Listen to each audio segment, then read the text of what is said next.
चीन की पिट्ठू मीडिया एजेंसी भारत को लेकर जो झूठा ज्ञान बांटता फिरता है वो किसी से छिपा नहीं है।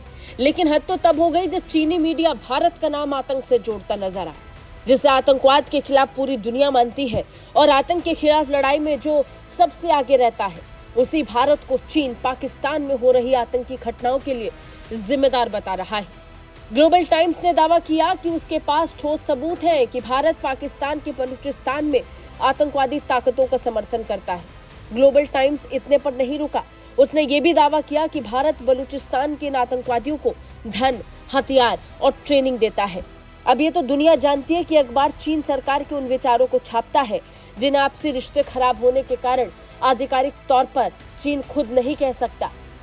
चीन का मुखपत्र ग्लोबल टाइम्स जानबूझकर चीन के उन दुश्मन देशों को टारगेट करता है जिसके साथ उसके संबंध अच्छे नहीं है। लिहाजा ग्लोबल टाइम्स ने भारत को लेकर जहर उगला और जहर उगलते हुए लिखा, भारत ने पाकिस्तान में दक्षिण एशियाई देश के विभिन्न हिस्सों जैसे कि अलगावाद से त्रस्त बलूचिस्तान में स्थानीय अलगावादियों को उकसाकर गुप्त रूप से यानी चुपके से आतंकवादी ताकतों को वित्त पोषित किया है। चीन ने दावा किया कि भारत ने आतंकवादी हमलों के माध्यम से क्षेत्र स्थिरता को कमजोर किया है।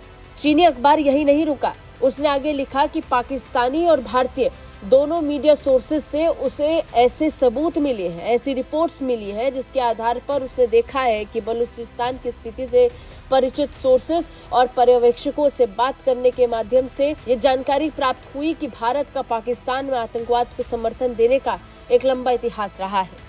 चीन के सरकारी अखबार ने लिखा कि दिसंबर 2023 में बलूच नेशनल आर्मी अलगावादी आतंकवादी समूह के एक कमांडर ने यह खुलासा किया कि भारत गुप्त रूप से बलूचिस्तान में आतंकवादी गतिविधियों का समर्थन कर रहा है और क्षेत्र में अलगावादी ताकतों को वित्त पोषित कर रहा है।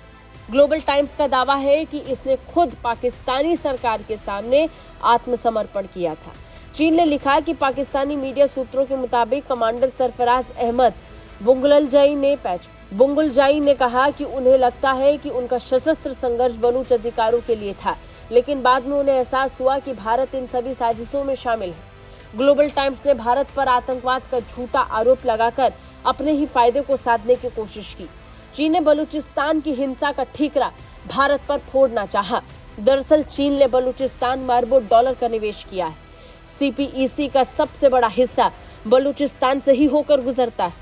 लिहाजा चीन यहाँ पर हो रही आतंकी घटनाओं के लिए किसी न किसी को जिम्मेदार ठहराना चाहता था, क्योंकि पाकिस्तान सरकार को वो भर भर कर पैसा दे रहा है और पाकिस्तान उस निर्माण कार्य के लिए चीन का साथ दे रहा है। लिहाजा वो पाकिस्तान को जिम्मेदार नहीं ठहरा सकता, इसलिए उसने बलूचिस्तान में आतंकवाद के लिए भारत को जिम्मेदार ठहराया। वहीं स्थानीय बलूचों का आरोप है कि पाकिस्तान सरकार उनके हितों की अनदेखी करता है और राज्य की संपदा को चीन को लूटने दे रहा है।